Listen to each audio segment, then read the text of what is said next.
Hello, Culture Matters podcast. I am so excited to introduce you to our guests.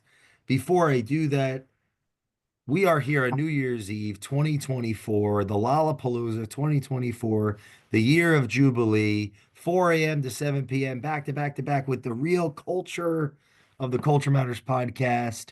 Before I introduce you to our guests and our main event, a great friend of the Culture Matters podcast. I'm sorry if I just called you an event. Here's a quote. When things go wrong, logic rarely prepares. Yuri Mitchell.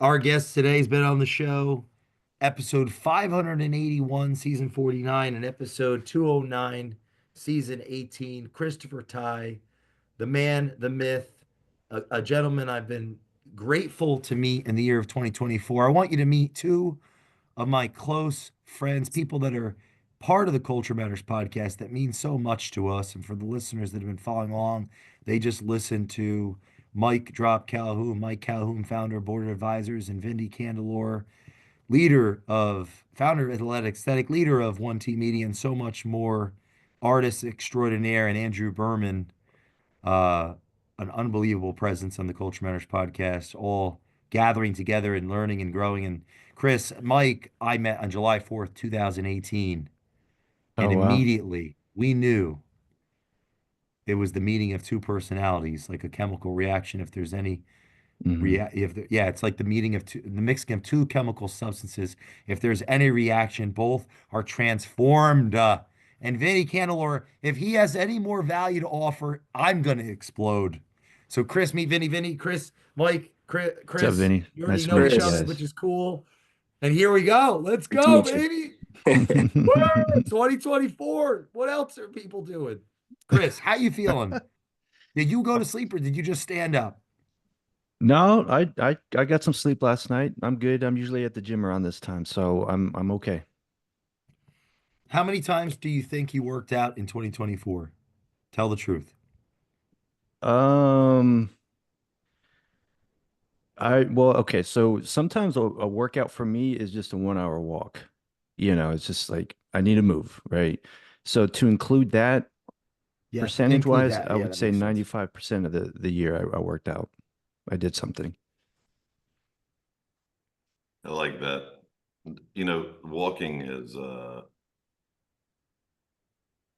Walking is one of the ways I actually fixed my back.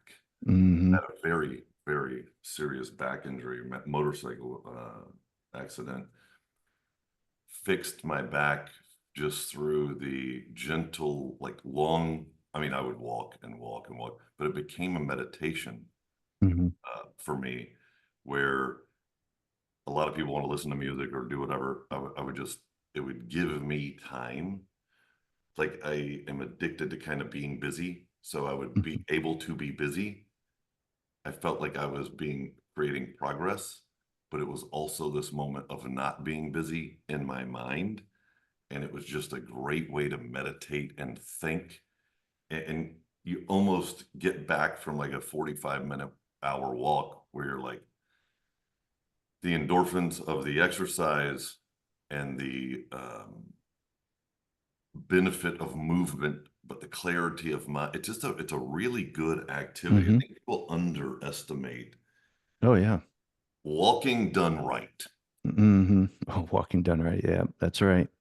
Chris, what Yeah. relationship, if at all, has the consistency of exercise had on your business, being that it's been in that startup phase the last, Hmm. like you started a Well, few years ago, and there are listeners that right. either have a dream to start their own business Yeah. or they have and they're in that ugly haircut phase, kind of like what I have going on right now. But and they're maybe they're gaining weight or they feel sluggish. Right. Like, is there any connection with because you've had success? Yeah, I think so because with exercise, even now I wake up in the morning like, I don't feel like going today, right? But the consistency is what's going to pay off in the end. And it's the same thing with business. All those small things that you don't want to do, You got to do it and be consistent. You got to be consistent with content. You got to be consistent with whatever it is in your business, touch points with your team. If you're not consistent with that, then it's probably not going to work, or you're not going to get the full benefit of whatever it is you're trying to achieve. Mm. Vinny, what are you thinking right now?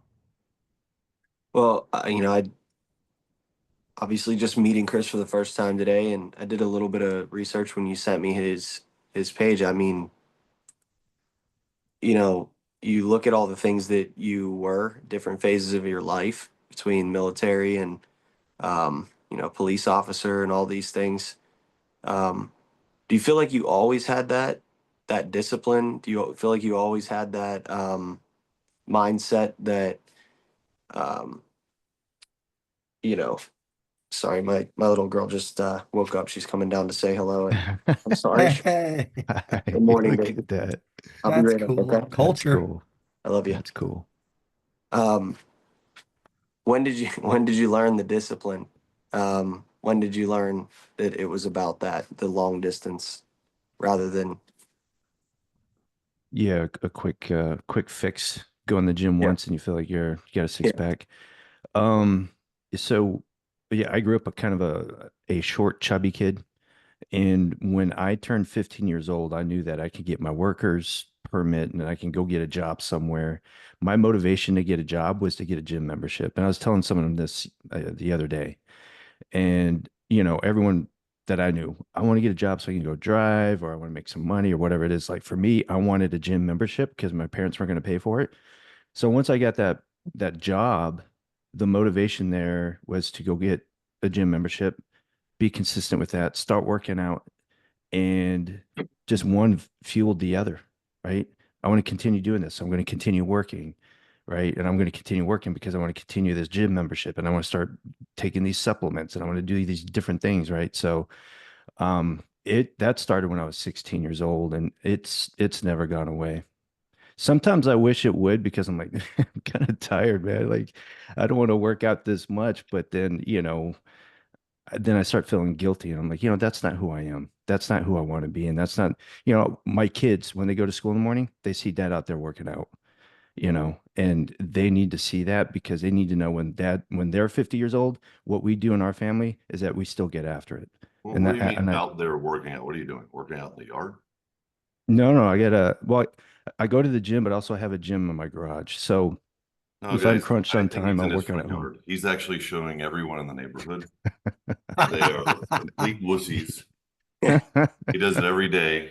That's funny. He's trying to inspire the I would community. like to say, having met Chris in person now, um, his physical stature is quite intimidating for us plebs. Yeah, I'm just saying, like, yeah, I just to throw that out there. Like, Hmm. clearly, the results are there. You're doing something, and how have you been able to balance that as an entrepreneur? Because one thing I've recognized, I was getting a scolding slash inspiring conversation with Adam Geiger, a friend of the Culture Matters podcast, a metabolic interventionist. Actually met at the Hmm. top contractor school, Vinny, oh the wow. last gathering because Cisco Barron brought him, and Oh yeah, he's yeah. been on the show a handful, and he helped me rediscover my purpose for exercise, but uh, you know. Wow. I'm projecting because I'm getting fatter by the day. So, how would you recommend our audience balance that are entrepreneurial? What's worked for you? What hasn't? What's working for me, so I did go through a period at the beginning of our business because it was starting the business and then COVID hit and it was like, oh, what am I going to do for a workout, right? So it was very difficult. I had two dumbbells and I just worked out in the garage at that time. But the business got in the way, and well, let's just say I allowed the business to get in the way that I did feel for me, my standards, I did get out of shape. Um, so what works for me is exercise. I have to do it first thing in the morning or it's not going to happen. If I ever get to a point, and I've done this in the past, I'll just work out later. I got some white space in the afternoon. I'll just get a workout in there. Never happens because I always find something else to do. So it has to be done first thing in the morning because it's momentum, right? It's Bedros Keuilian calls it stacking the wins, right? You wake up, you do your reading, you do your meditation, you go work out, and by 8 o'clock in the morning, you've got so many wins stacked up that you built momentum for the day. So that's what works for me. Mm. I'm about to start a podcast called Treadmill Talks. There you go. Where we just, Yeah. it's like we talk while I'm on the treadmill. You could do whatever the hell you want. That's What was funny. your what was your word? I'm just writing that down. Thanks for this. What was your word for it? Could be a series twice a week, right? I'm sorry, but I tend to crack myself up sometimes. Jenna says I'm not funny. But what was your word for 2024? My word is persistence. Oh, 24. No, No, no, it's 24, yeah. consistency. Consistency. Oh, And this year it's persistence. do you feel as though you achieved the consistency for 2024, or do you let yourself down? No, I believe I was. I mean, there's some areas where I'm like, okay, there's no steam behind this sail. There's no wind behind this sail. So I'm going to put this one to the side and focus on what's working, right? So I think that's part of the journey is identifying what's working, what's not. But yeah, I was consistent. The business is showing me the results that there's consistency in there. And then next year's persistence, just the consistency with a little bit more urgency behind it. Mm. Mike? I was because I've had several. I mean, I spent a week with Chris at BA, and then we've had some really good conversations. And then I've actually spoken with members now. So I'm getting a lot of perspective on Chris, which is what I love doing with our members because I get to experience them in the real world. Then I experience them just like in the strategic mode where it's straight conversation and we're outlining like what is highest and best value for them. And then I get on these calls where other individuals are interfacing with this newer relationship, right? And it's consistently coming back. Like Chris is this diligent, strategic, methodical, disciplined, I think is the word. Like he's so disciplined, he just doesn't quit. And he understands like what Andrew was shooting for is that consistency is what really just kills the cat, right? Mm. It's how he wins. And he understands that if he doesn't quit, he's always winning. And that Wow. is a very, very solid illustration of mental toughness.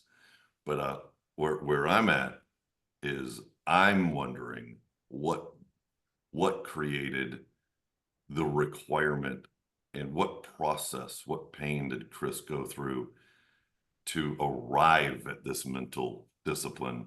Because this isn't something that he just decided he wanted for his life. Like my Mhm. interpretation of Chris is, as I'm learning more about him, Chris has gone through some pain to arrive at this level of discipline and consistency. So I'm like looking forward to get to know more about you in that manner, Chris. Oh man, thank you. It's very kind of you. I would like to share that I have and there's a great room of improvement to go. Hmm. But I have become more conscientious as a consequence of letting myself and others down over a long span. Whereas conscientiousness was not one of my, I would argue, not one of my strengths. Creativity, openness, agreeableness, neuroticism, conscientious in spots. Um, So the pain of Mike letting myself and others down, kind of being sick and tired of being sick and tired. Um, and I think some people that I've been unable to convince to leave me or abandon me, kind of loving me and supporting me and being there for me, has helped me. Mm. Um,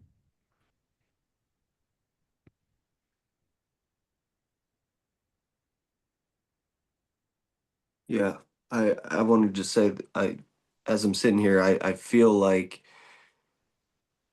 just Chris, I feel like there's something that, you went through in your life that, we've for the last hour we were talking a little bit about, like, my painting and things like that, and I don't want to make this Mhm. about it at all because the audience has already heard about that. Um, but like, it sounds like, and I don't know if this is just because I think Jay and I just met Mike might be the most either genius or like conspirers of how this podcast is going to be laid out with all these episodes and interviews, but it feels like what you're describing that took you to that place to make that decision of sacrifice and determination was something really, really, really like dark and something that you went through. And I don't know if I'm just projecting that now or if Mm. that's what I'm sensing is right. But like I feel like that's the case. And I don't know why I felt called to say that, but I just wanted to throw it in there. Well, I have a question about the military, Chris, Mm-hmm. because I remember a conversation distinctly with my uncle. And I'm speaking for myself right now. All right, Mm-hmm. I was thinking I need to go to the Air Force. I thought that I'm about 17, 17. Because I figure, oh, that's the one that's least amount of, it seems safest and less. I'm really not I don't like aggression. Don't I'm tell Air not, Force people I that. was yes, I mean that in a complimentary sense for the Air Force. Yeah.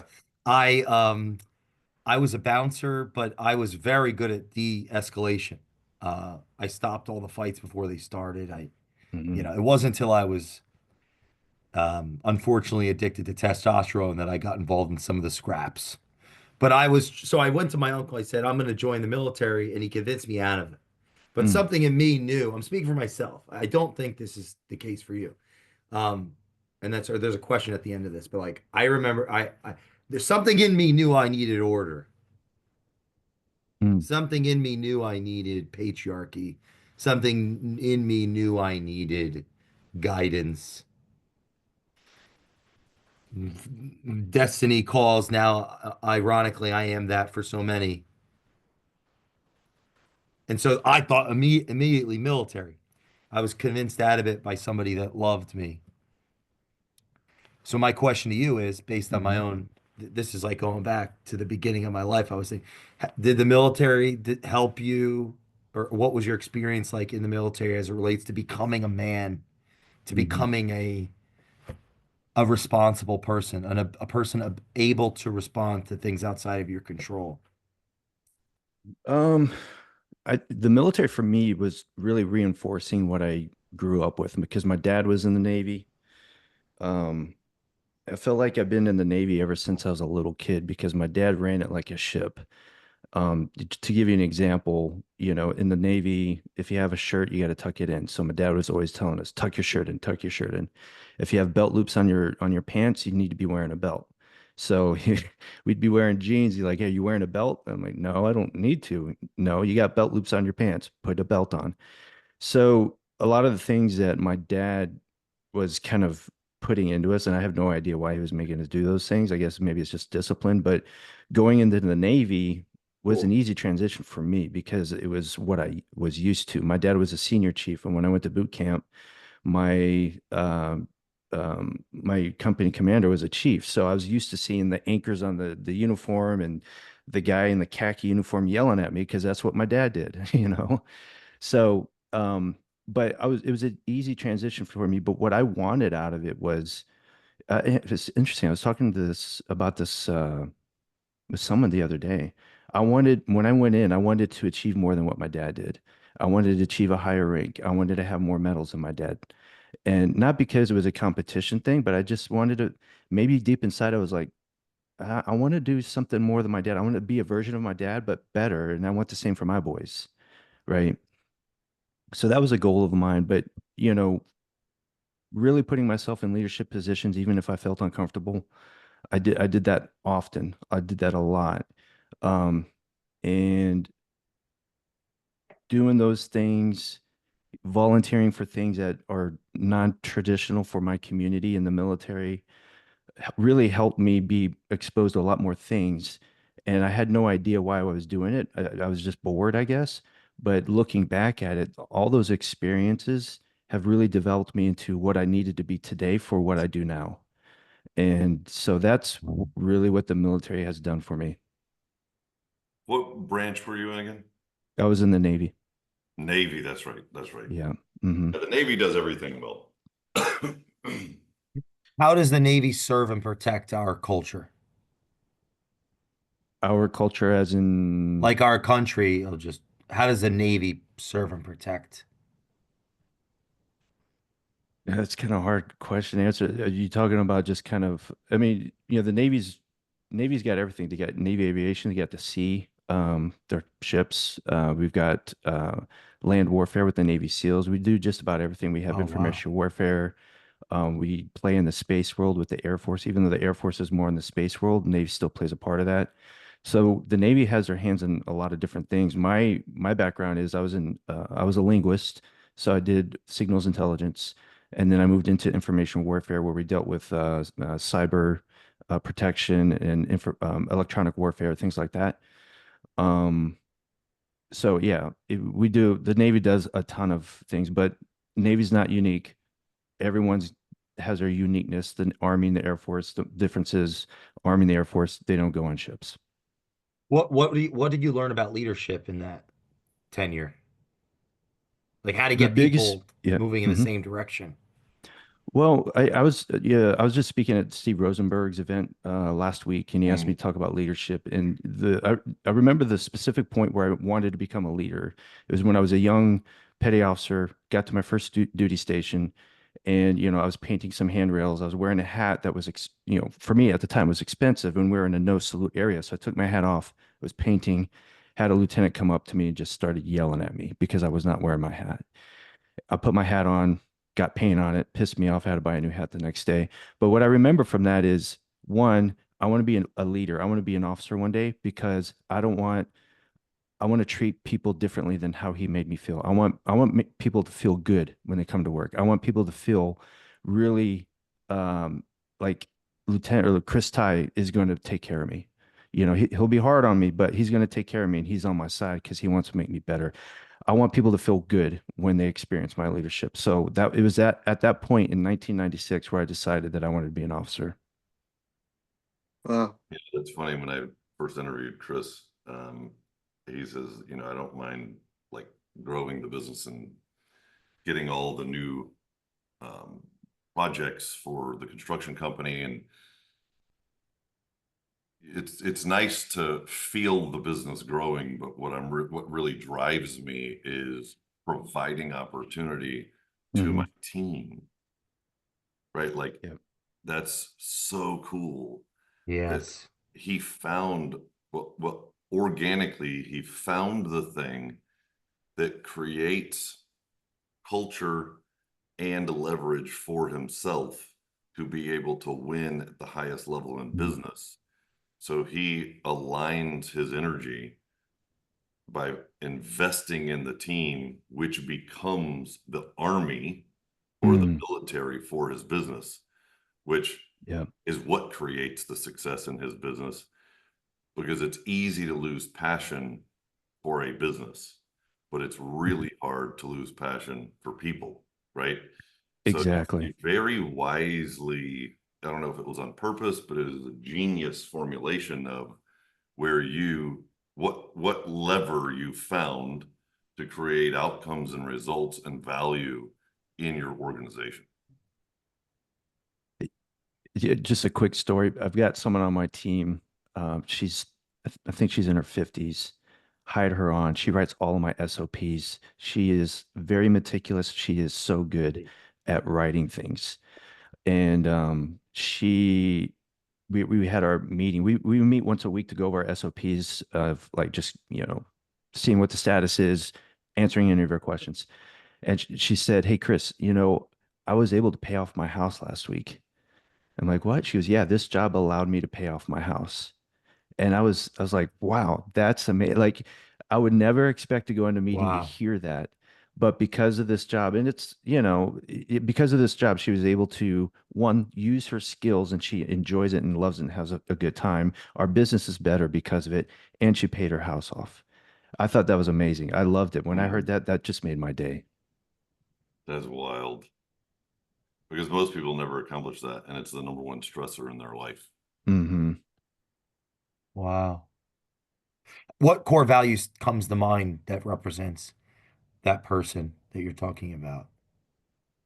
Um, So, I mean, we have core values and we really stick to them. Always improving. So she's always getting better, not Yeah. just herself, but she's getting the company better, right? She's always finding ways where we can get better as a company, finding holes and plugging them with policy. I love it. She's very good with teamwork. She's got high integrity. Like if she were to step away from her desk, and this is in Mexico, she would say, "Hey, I'm away for an hour. I'm going to make it up later on today." Like I have no issues at all. I don't even check their time clocks because I know that they're doing the work. Um, you know, Wow. she's fantastic. Does she have a sister? Yes, her sister I works was for just me. like, because Her sister works for me. Her yeah, sister is my operations manager. That's awesome. yeah. Does she have a cousin? Oh no, she works for her sister. Works for me. No, as the What about a kids, second cousin? Oh, as the works for the newborns come cousin. out, they get a little CT on the toe. Uh, uh, what was the inspiration behind perseverance for so if that's your word for 2025, my word is intensity. All right. I'll tell you if even if you don't ask, I'll tell you what it means. But what's your word? What's your word? Me like what was the Mine's inspiration? mine's persistence. It's just keep on going Oh, with persistence. Sorry, not yeah. perseverance. Persistence. Okay. It's just keep on going with energy and purpose behind it, you know.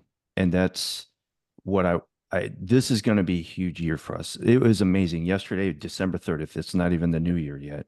We got our very first government contract yesterday Ooh. to start off the year, and Congrats. it was amazing. It's up in New York. I've never been there before, and so now we're going to start that. And then another opportunity landed on our lap because I'm still sort of in the property management world, more on an advisory role.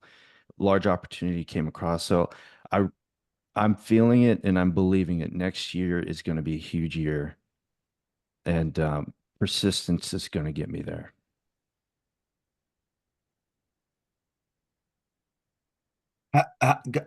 Vinny, Yeah. What you got? what's your biggest takeaway as a listener so far? I have no doubt that Chris is going to do whatever the hell he says he's going to do. That's that's my takeaway right now is if I need something done, Chris is going to get it done. And yeah, that's it feels good to know that people like Chris exist. Thanks, man. That's cool. Thank you. Chris has the big brother persona, Mm. right? I like that. Like he's bringing that familiar or familiar what do you call it? Familial. Familial Mm, um, presence. Like I got you. I can carry you. I'll support you. I'll train you. I'll like he brings this familial um, like trust and confidence to a relationship, um, I think Chris is going to find that with a little bit more exposure, people are going to uh, just want to be on the Mm. team, in the organization. You know, I can see Chris becoming one of the largest recruiters in the construction space Mm, because of their culture. Hmm. And for his brand, it almost outshines the function of construction. And we worked with a company called True Plumbers. They had rallies every morning, rallies with coffee and donuts. And it Oh, was like cool. a pep rally Hmm. for plumbers before they went out to unclog toilets, right? That's Like, cool. dude, I went to one of them and I was pumped. Like, I almost just grabbed a plunger and just started walking around with it, right? Like, somebody give me a pipe wrench. Um, That's you funny. know, I see something like that developing for Chris, and I see Chris becoming more more fluid because right now Chris is so diligent, you're a little stiff. But I feel like you're gonna become more Yeah. relaxed and you're gonna become more at ease. Hmm. There's some stress on you, but I think that's gonna go away as Hmm. the I think as that culture and your people and your team build up, like that's what you consider the real win. And just Hmm. because you're getting more business, it's almost like that's not the win for you. It's a win for the business, but it's still not the thing that you're Yeah, looking for. exactly. And I feel like when you have your big family of team breathing and thriving, Hmm. like that's when you're gonna that's when you're gonna give yourself permission Mm. to relax a little bit. Nice. Yeah, it's a good point. Because When but I'm sorry, what? you're intense. I've heard that before. Quite a bit. I'm trying not to be, but I'm working on it. But no, I think you're right. You know, the business is great. Whenever business opportunities come, like that deal that landed on our lap yesterday. I'm not sure if it's going to be a deal or not, but right now it sounds pretty good. The first thing I thought when I read it and I talked to people about it, I was like, man, I can hire a team in Mexico now. Like I can build a brand new team and create these systems behind it and then, just have this nice other family of, team members in Mexico in the property management world. So that's I don't know. It's like someone asked me a couple of years ago, like, what's my purpose? I'm like, well, my purpose is to create jobs and opportunity. And it just came to the top of my mind when I said that. And then as soon as I said it, I just got super excited. I'm like, okay, that's it. There's something there. There's a reason why I'm excited about those two words, and I'm just going to Mhm, hold on to that. mhm, What advice do you have for our listeners in the process of expanding relationships in other countries for employment? It's clearly something Hmm. that people fail deeply at and the one of the I'm just going to stand on a box for a second. Hmm. One of the ironies I've observed with those that seek out virtual is no one can stand them in fucking real life. Mm. So, Hmm. that would be an impulse to want to have virtual people. But the Yeah, type of person that desires virtual people doesn't have the soft skills to build a relationship with those virtually either, because you sure. need the same. So you're an expert at this. You've really learned, invested a lot in learning it conceptually and acting it out Hmm. in person. A very important conversation, I think, for our listeners as our culture goes more and more to slave labor, Hmm. metaphorical slave labor, right? Let's pay the least amount and leverage somebody in a third world country who like desperately needs to not suck. Mm. So I've got a lot of thoughts on this. Clearly, you Yeah. could I can see. Well, tell. We get yeah, yeah, and this maybe is, even I'm not like even sure if there's it's a thoughts, great it's opinions, right? yeah. it's a great outlet for my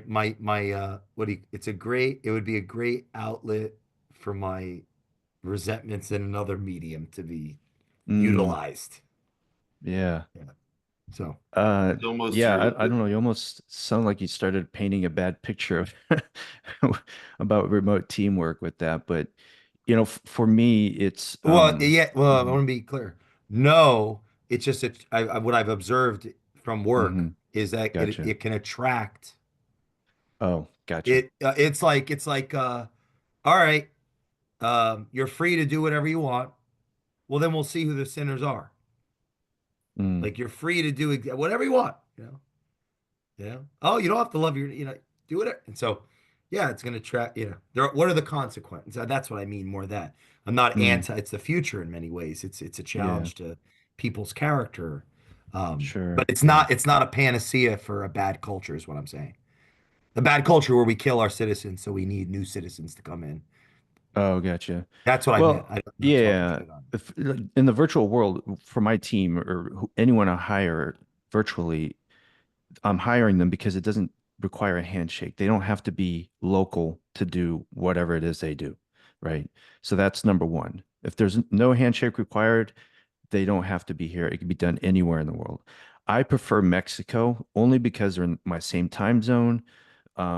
They A lot of people in Mexico have lived in the US or have been to the US, so their English is pretty good. And I live in communities where the Hispanic accent is a little bit more well known and people are used to it. So that makes sense for what I do. So I prefer Mexico. Plus, if you want to get together, it's a quick flight down to Guadalajara. We can have our Christmas party together or something. Um, but I mean, the big thing for remote teamwork is to hire people at a lower rate. And on the surface, yeah, okay, that maybe does that sound bad, but if you look at where they live and their cost of living, it's a win for them as well, Well, you're right? hiring them at an arbitrage. So then I think just listening to you, because I'm really dedicated to helping you, Chris. Hmm. I wouldn't say it like that any longer. I would, because Okay. it's not at a low rate. In their world, Great you're point. actually putting them at a higher, more accomplished rate in Hmm. Hmm. context of their environment. What's Yeah, happening that's a is good point. it's just like Forex trading. We are creating a benefit for that party to receive a higher compensation than they're able to do in their own culture Hmm. because of our financial engineering. We're creating a financial efficiency because of that arbitrage Right. opportunity.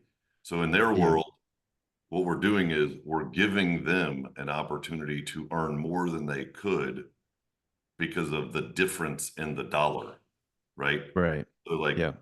thank God that you are in a place to be able to offer opportunity that has a higher reward, right?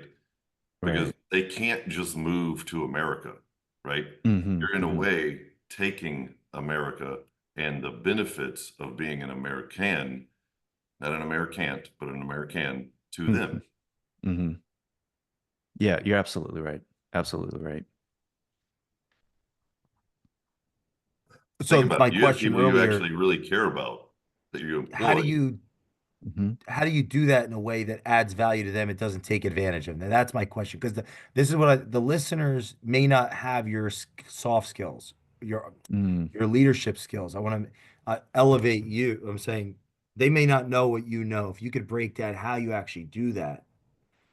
Okay. Yeah. So for me, it's touch points is making sure that I'm talking to everyone on my team. So we have our weekly meetings. Every weekly meeting, we have an icebreaker. And that icebreaker is meant to, okay, let's not think about work. Let's ask a random question so we can get to know each other. Because I just can't go down to Alma's office and just knock on her door and like, hey, how was your weekend? Right? She's down in Mexico. So there's no way I can get to know her. We have to find opportunities or create opportunities to get to know each other. So that weekly touch point as a group, we have that icebreaker, so we all get to know each other. Um, and then I also have my regular meetings with them. And I ask them, like, well, how was your weekend? Simple question. How was your weekend? How's your family doing? Oh, I remember you told me about your mom. She's having some issues. Is she doing okay? How's that going? Do you need time off for that? It's just really taking the time to get to know the person, not just on the work side, that's going to come, but on the personal side too. You want to make them feel like and actually really care about who they are as a person, care about their family, care about their husbands and their kids and their parents or whatever. Just be there as a person that they can trust. And as time goes on, my team has been with me between 3 to 5 years. As time goes on, they trust me enough to tell me some things, what's going on in their families. And sometimes I can say something to help them out, right? Sometimes they just want to just talk. I had a conversation on Friday with Alma. Um, I don't talk a lot about all the different experiences in the military, all the stuff in Afghanistan or as a police officer, some of the things I've seen and done. She was afraid to ask me because she wasn't sure if that would trigger something. So, and she's known me for like 4 years now, and this is the first time we ever talked about it. So I told her, I said, you can ask me anything you want. And for like an hour, we were just talking. I was telling her police and military stories. And she says, "Gosh, Chris, I really feel like I got to know you a lot more today." And that really made a difference for me because I just felt like our bond as a team, as people, as friends now has gotten a lot tighter. And I've never met her in person. So things like that, that's really, I think, the secret behind developing a strong team and a strong culture. And I want to give it a test. The proof that Chris is onto something with his business is this podcast. Clearly, we have people from all over the country meeting today. It's I just met Chris for the first time at BA. I've Mhm. known him for years. We are actually introduced by Tony Capullo, who I met through Brad, who I met through Anthony, Lolly, who I met through Jeremy. Uh, oh no, who I met through Facebook. Yeah. And we had never known each other in person for years. We interacted on the Facebook, and then we met in person. No, yeah, and then I got him to speak at Jeremy's Haynes event. Who I met Jeremy Adams speaking with him, who brought me to Mike Calhoun's house on July 4th, 2018. Like it, and I met Jeremy Haynes because I decided to leave. I was at 10x2 in the back of the room, and I said, these people don't know what they're talking about culture, and I'm leaving day one. I'm not coming back to this until I'm on the stage. And I left the first day of the event. I got to get the hell out of here. It's a waste of my time. So I went. Jeremy Haynes said his guy messaged me, and I'm going somewhere at this point, so just give me a second. Jeremy Haynes messaged me, his one of his salespeople. And if people don't know Jeremy Haynes, they got to get it together. He's a genius marketing advisor. Uh, and I had lunch with him. He decided that I wasn't just a prospect. He's like, come to my house, help me with my culture, basically. He ends up putting me on stage, speak at his event. I meet Adams, Jeremy Adams.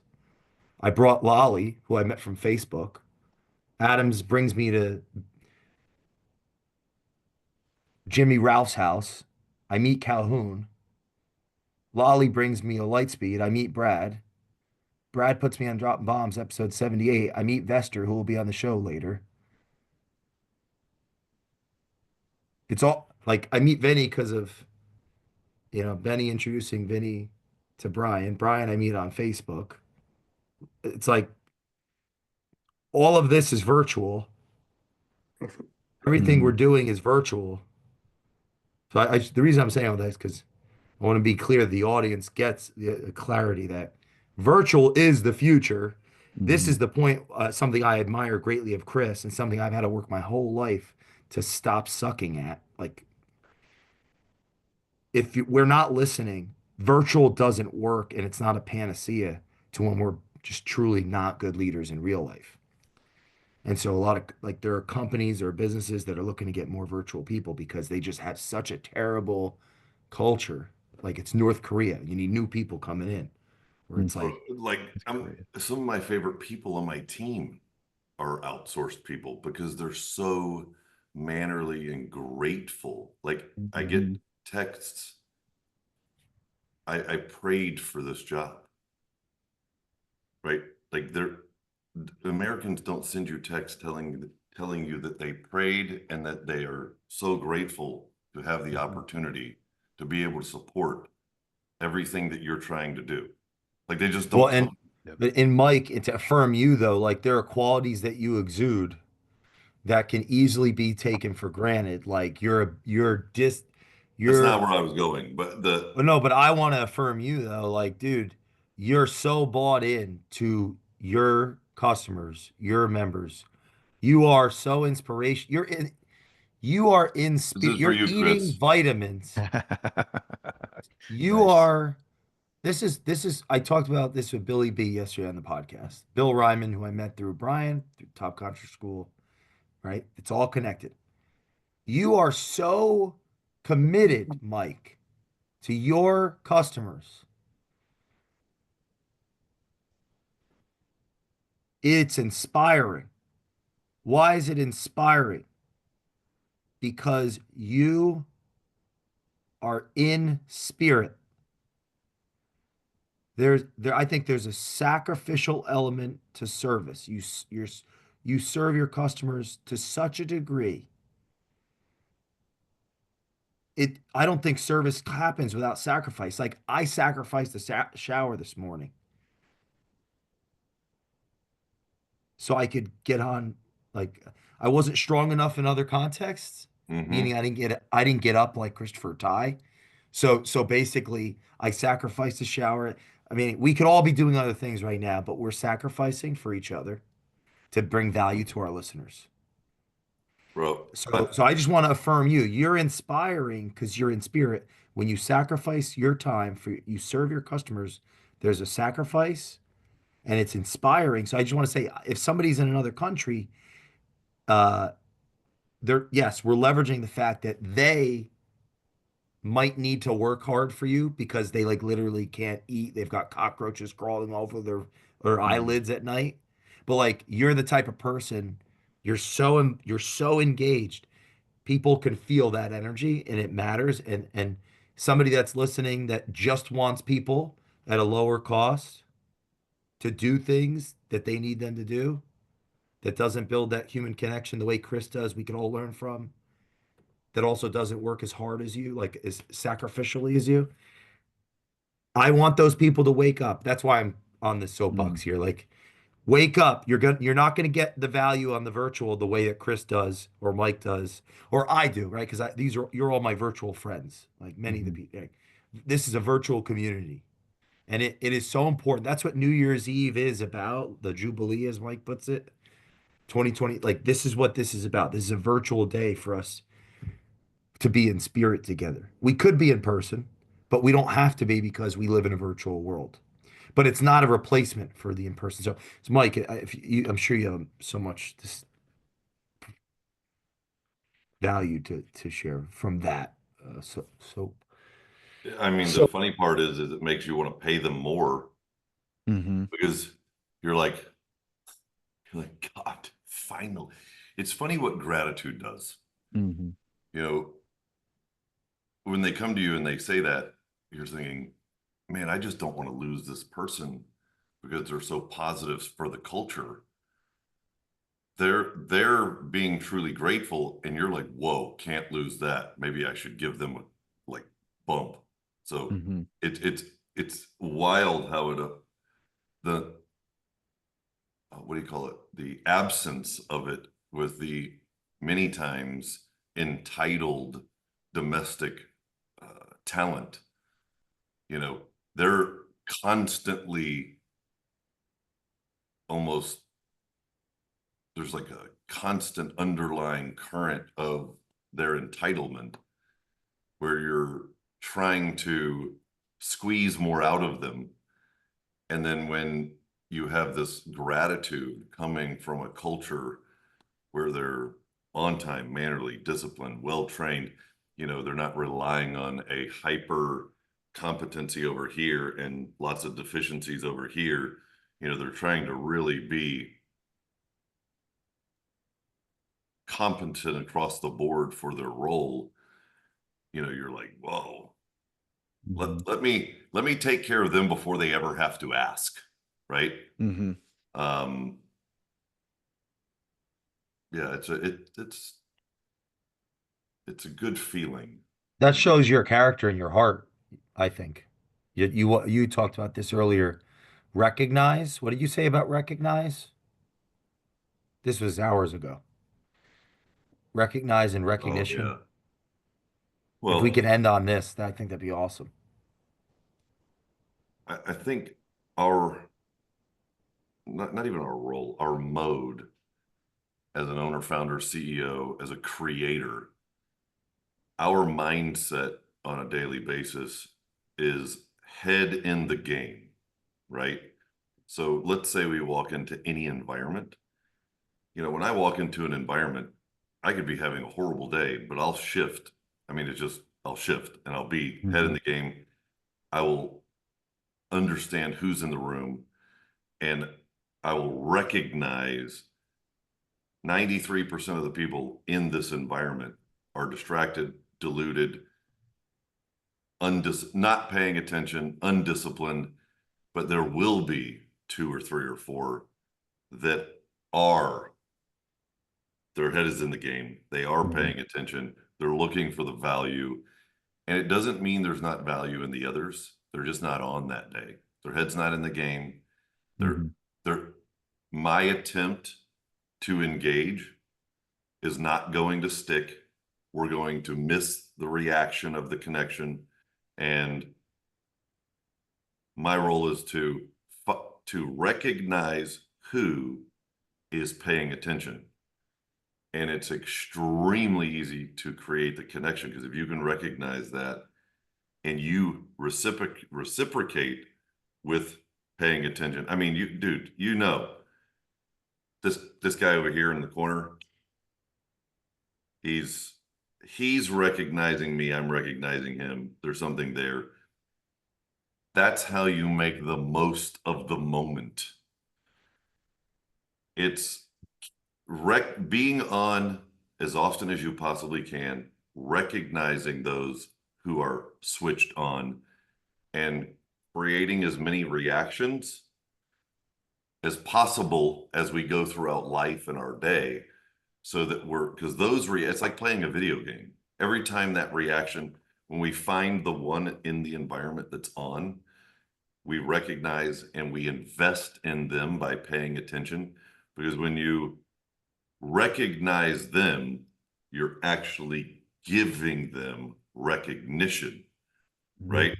So my activity of recognizing gives them something that feels good on their side. Now we've got a reaction, and it's like playing a video game. Ding, the bell goes off. We every time we create a reaction, it's it's like we got points in the game, right? We got points or credits or power or whatever. And the more of those reactions that we're able to manufacture and create throughout life, I think it just keeps giving us gravity. Mhm. I don't know. I'm not even sure why Vinny's not painting all of this, like this entire I know why you have Vinny here. He's going to be illustrating every conversation as it's evolving. That's what he's doing. That's why we can't see his hands. Have you noticed he didn't show us For all of you that are listening, this is the New Year's Eve 2024 Jubilee Lollapalooza. Every year we come together to listen, tell the truth, reflect, like Soren Kierkegaard once said, life can only be understood backwards, but must be lived forwards. If you're listening to this, we're dedicating today to our great friend from episode 441. 9 times they were on the show. They participated New Year's Eve last year. They were one of the 12.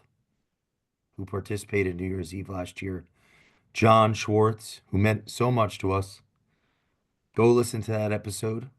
Check out episode 581 and episode 209 of Christopher Tighe. It's a very powerful lessons in wisdom. And episode 542, 52, sorry. What is an advisor? Mike Drop Calhoun and Vinnie Candelore. I'm starting to like need that coffee break, guys. No hands, No, Vinny. like, Vinny, I- show us the hands, baby. Dude, 522. Episode Oh, 522. Did you see that? He had to set it down. I saw that. Share this with a friend that could use some friends. And leave us a review on Culture Matters Podcast. And we will see you next time. Thanks, guys. Thank you, guys.